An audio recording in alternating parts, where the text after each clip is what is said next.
light so that we could have a life free of disease and all kinds of suffering.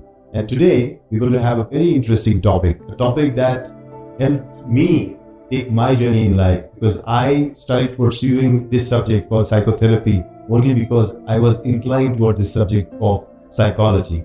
And today in our studio we have an industry psychologist, and if I'm not wrong, she's also a gold medalist. So we will definitely have a lot more to understand what psychology is and how is that related to wellness with our special guest, Kritika Padmanabhan. So welcome to the studio, Kritika.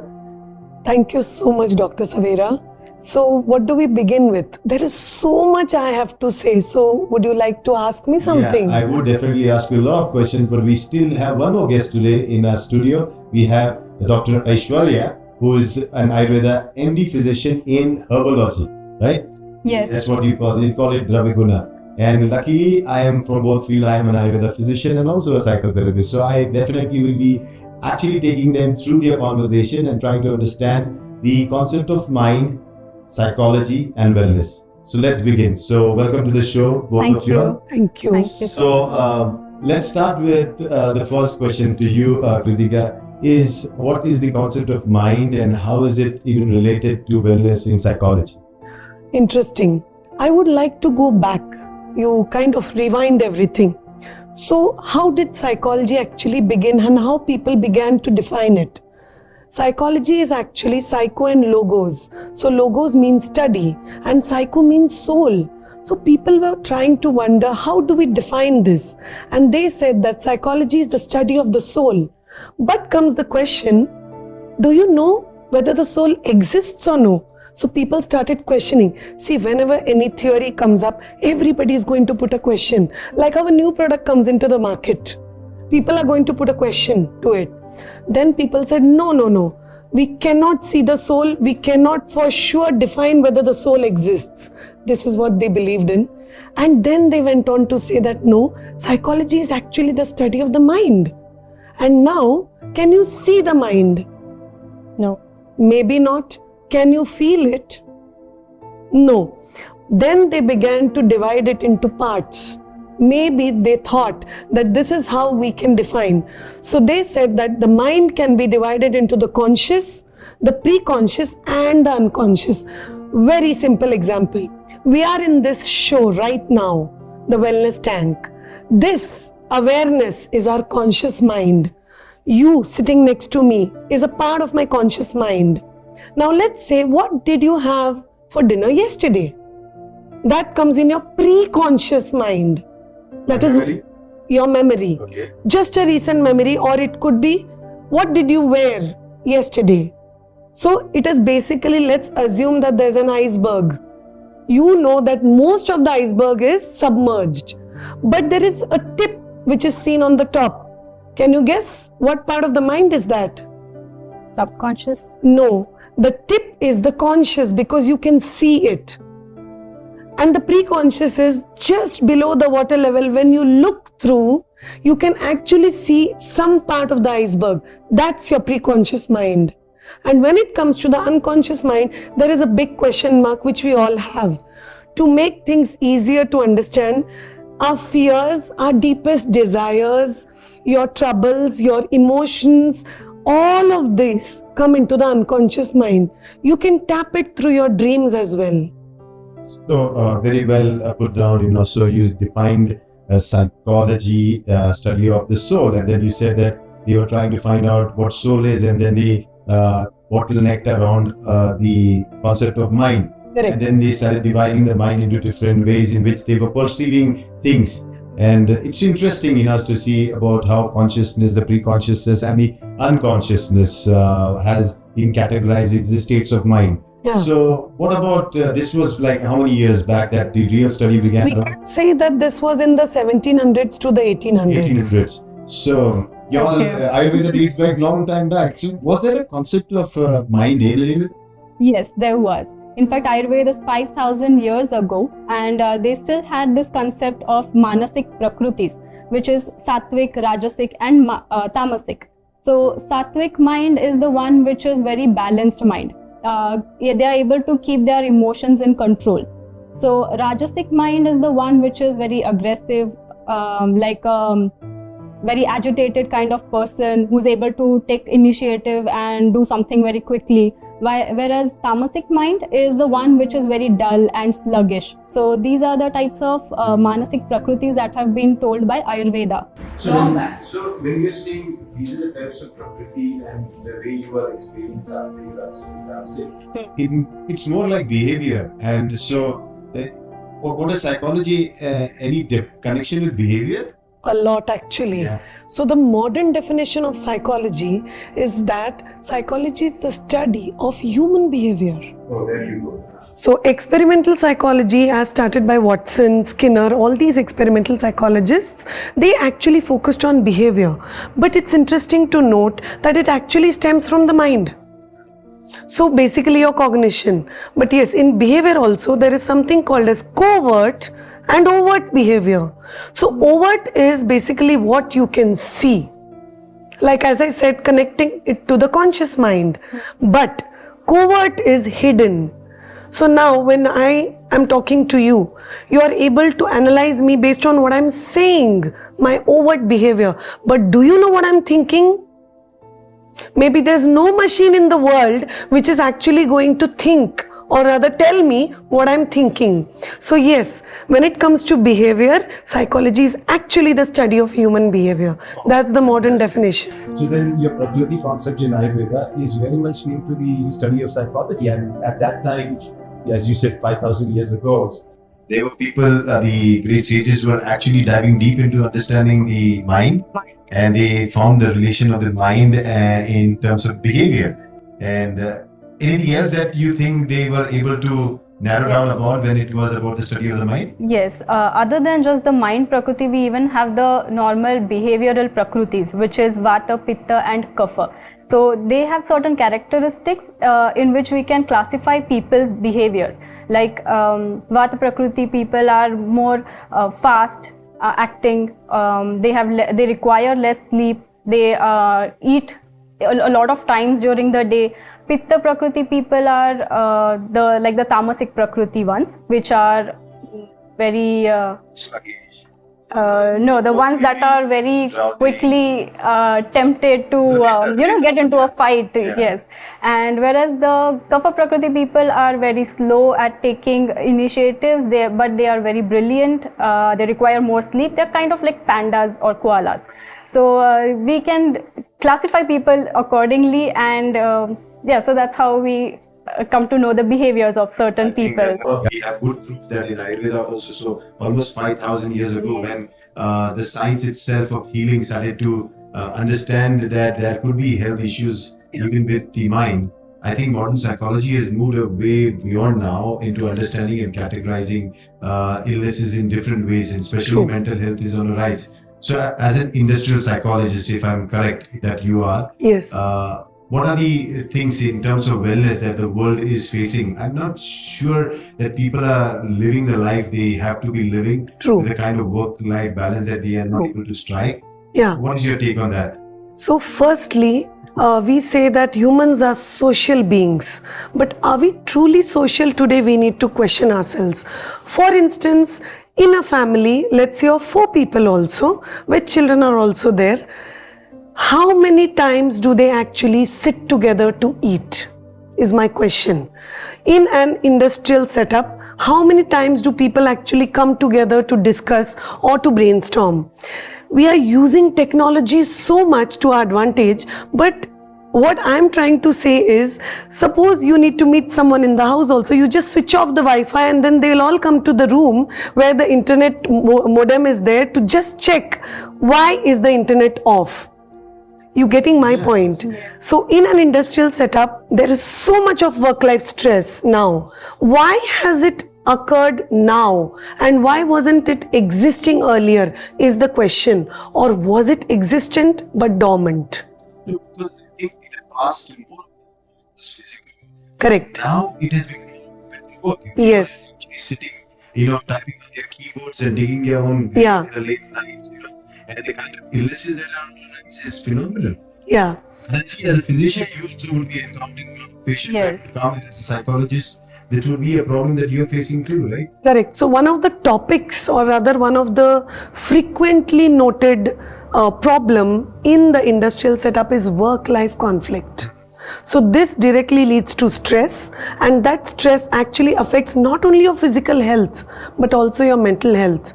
In one of our frequent episodes that has been aired now, I have discussed about psychosomatic illnesses. This is what is very frequently studied by industrial psychologists. So as I said, psychosomatic is related to your physical health affecting your mental health and vice versa. So in an industrial setup, like you rightly said, we are actually digging our own graves, but we are not realizing it. So one part is the diagnosis. When you go to a doctor, he gives you a blood test that you need to do.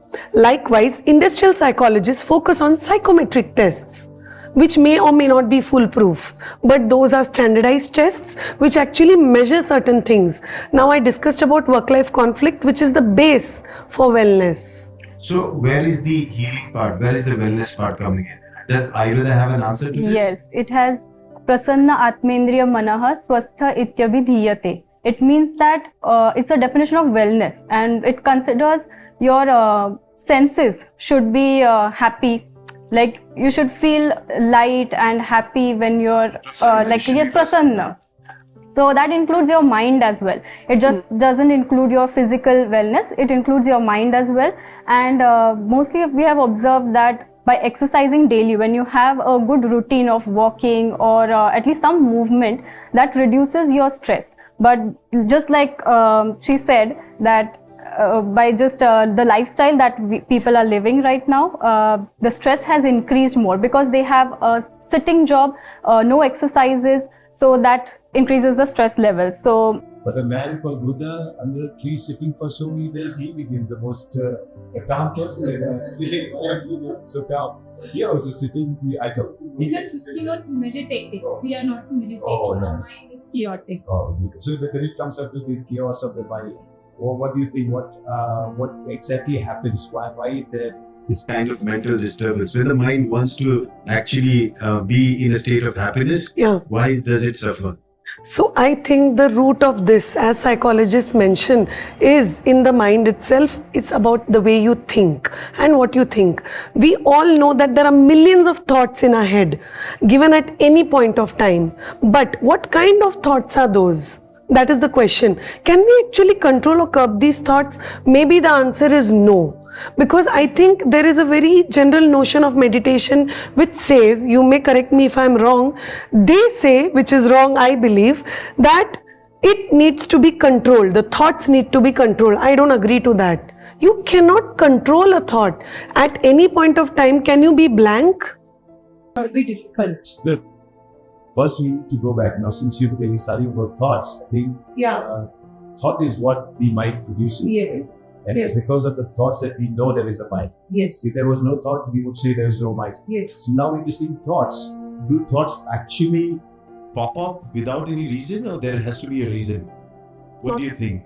I don't think that it's necessary that there has to be a reason behind that. You see, the conversations now have actually gone deeper to understanding what the mind is and how the mind is actually the basis on which our wellness lies upon. So as we discuss with Kritika, an industrial psychologist, and Dr. Aishwarya, who is an Ayurveda physician, we will try to understand the relationship of psychology and wellness in a little more deep. So we were discussing on thoughts. So my question was, I was pretty interested to know, where do thoughts come from? Oh, that's a question that has been debated over since thousands of years. Psychologists believe that the thoughts actually come from cognition. So cognition means your thinking part, which comes from your brain. So your mind, in essence. But over there itself, now what Aaron Beck says is that if you change the way you think, you can change the way you feel. Why am I quoting this definition? What happens is, from your feelings, you are able to establish a correlation with your thoughts. So your thoughts are actually coming from your mind, but is your mind producing the thought, or is the thought producing the mind? No, that's- So this is the interplay between the thoughts and the mind. So the psychology is still working to find out the way it works. I think what's your take on why people in Ayurveda, especially in Ayurveda, when you have categorized them as Prakriti, the Sattvic, the Rajasic and Tamasic, and then also the Doshaj Prakriti based on Vata, Pitta, Kapha. And when you talk about that, the kinds of thoughts that would come for a person with particular Prakriti would be different, right? And so how is that related to wellness? Okay, so Vata Prakriti people are very quick at grasping any kind of knowledge. They will quickly grasp it. Maybe after 10-15 minutes, they might even forget it. For Pitta Prakriti, they might take a minute or two to revise it, and then they might retain the information for a certain amount of time. For Kapha Prakriti, they take some time to learn things. They go at a slow pace, but they retain that information lifelong. They have very good memory power. So with this, it affects your daily life, of course, in your work or even with your relationships where you have to remember stuff. So so maybe. So no, my question here is, so then knowing your Prakriti, can it be the answer to your wellness? Yes.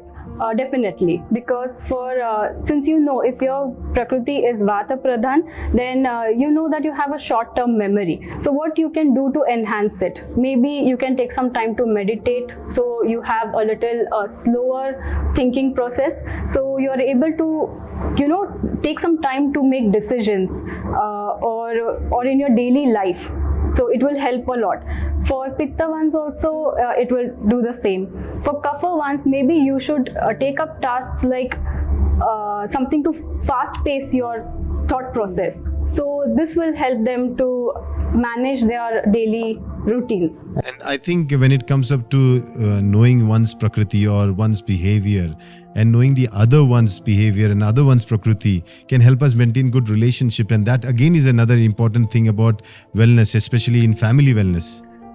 And I agree with that, because I think there is this concept of empathy in which you're talking about. So it's about understanding what the other person is also thinking or feeling. So putting yourself in other person's shoes. See, one is identifying your own thoughts and emotions and dealing with it, managing it. I will not say controlling or curbing. And one is understanding the other one's perspective. I think what we all fail to do, be it the industry, be it families, be it everywhere in the social setup, is we fail to understand what the other person is going through. We are so self-obsessed. I believe that we have a very limited vision, because of which we are not able to comprehend, and that is actually leading to more stress. So what psychologists do in essence is they do talk about relationship management, and this is a part of that, be it even the work setup. So since you said stress, let's talk about, because we have a time constraint, so we cannot go into all mental health conditions, but stress I think is the most common one, and we did do a little discussion on that in the previous shows. But today, since you have already stressed on the topic of stress, let's talk about stress. Okay, so when you're seeing stress, what are the ways in which, as a psychologist, and especially an industrial psychologist, people are going through this life stresses, especially when it comes up to the life surviving skills, finding jobs, and or maintaining their jobs, relationships and maintaining their relationships, not only family, I mean in the industrial segment, also within the corporate environment also. So what are the ways, because definitely psychology needs to also find answers, not just leave us with questions. Yes, so can you just throw some light? Sure. So when it comes to corporate psychology, here we are focusing on positive psychology. So when it comes to positive psychology, what industrial psychologists in essence do is, after the diagnosis part, like we are focusing on the wellness. So we are going to target each and every type of stress and then accordingly suggest the intervention. So intervention could be therapeutic. Now in therapy part, in the industrial setup, we are going to focus on training programs. Now why are these training programs necessary? One, it brings people together. Two, there is a lot of brainstorming that happens. And three, there is some social support which you get. I'll give you a very simple example. In an office setup, if there is one individual who is isolated, who doesn't talk much to everyone else, just check his physical nature. He will be having a lot of colds. because research has shown that the person who is not very social actually is prone to colds. So what do we suggest to the person? What do we suggest to the person? We suggest that you interact more, you get involved with others, you go on short breaks with your friends. Why do we do these small training programs also? To enhance the relationship. But my question here was, if somebody really has cold, he goes out with people, they will tell him to be away because he will be spreading infection. No, I just on the lighter side, but I totally agree that an affected mind does affect the body. And that's exactly what Ayurveda also says, right? So people suffer from their Prakriti based illnesses also. And that's where the mind, which basically is the seat of your Prakriti, that is where they suffer from. But and as a, you're an MD in Dravya Guna, means herbs. So anything that, like modern science does have drugs that work with different illnesses. What about Ayurveda? So even Ayurveda suggests herbal remedies or other herbo-mineral remedies for Prakritis as well. So for Vata Prakriti, you can do Abhyanga, which we call as oiling your body. So that will help. For Pitta Prakriti, you can do lepas like Chandan or Karpur, which is like camphor. You can make a paste out of it and apply it on your forehead to keep their body warm, like it will remove all the heat from their body. And for Kapha also they can use like something Zephyr, which can help them in removing all the phlegm. So that means there are herbs in Ayurveda that can help you manage your mental state, and that's pretty interesting. We will go deeper into the conversation with our experts on Ayurveda, and maybe Dr. Aishwarya will also be a part of that show. But in terms of psychology, what Kritika just mentioned was that training is the key for one to change his behavior, and through a behavioral change, man's mental health can be transformed. And I think that part is what the world needs today, engaging socially with a common purpose. So as we wrap up the show for today, it was interesting to dive deeper into the modern psychology and also into the ancient way of how they looked at the mind. So some closing statements from you, Kritika? What I believe is that this discussion will be never ending. So it's just a food for thought that you begin to analyze each day, that in the whole day, at the end of the day, when you think back, are you thinking more negative thoughts or are you really focusing on positive interactions? Because that is the key to your mental health. Okay, that Kritika's message, that are you thinking about negative thoughts or are you thinking about positive thoughts? And the choice, I still don't believe it is yours because they all happen to us, but we'll leave that for another discussion. Room to invite Kritika again for the show for another conversation. But Dr. Aishwarya, some closing statements from you on Ayurveda and mental health? Okay, I would suggest that to help maintain your good mental state, you should practice yoga, pranayam daily to keep, because physical health and mental health are related. So as long as you are practicing these, your mental health will also remain well. Yeah, and that's the message from Dr. Aishwarya, that the way to change your mind is through your body. And from Kritika, it was the way to change your mind is through training and behavioral change. I think that gives us a very clear indication that mental health, which is now a global pandemic, people are suffering from various types of mental illnesses. But at the root of all that, as you see, is something to do with your body and your behavior. And if we could manage our bodies and we could make sure that we have a kind of a behavioral change that we can bring about, all the conditioning of the past and all the illness that you carry along could not be the seed for your mental illness. And then that's exactly what you need, a kind of a state of mental wellness, because you can perform optimally only in a state when your mind is in wellness. And that's exactly what we wanted to share with you through Wellness Tank. This is the end of today's show, but we will be back next episode with another interesting topic. Till then, have a well life and enjoy.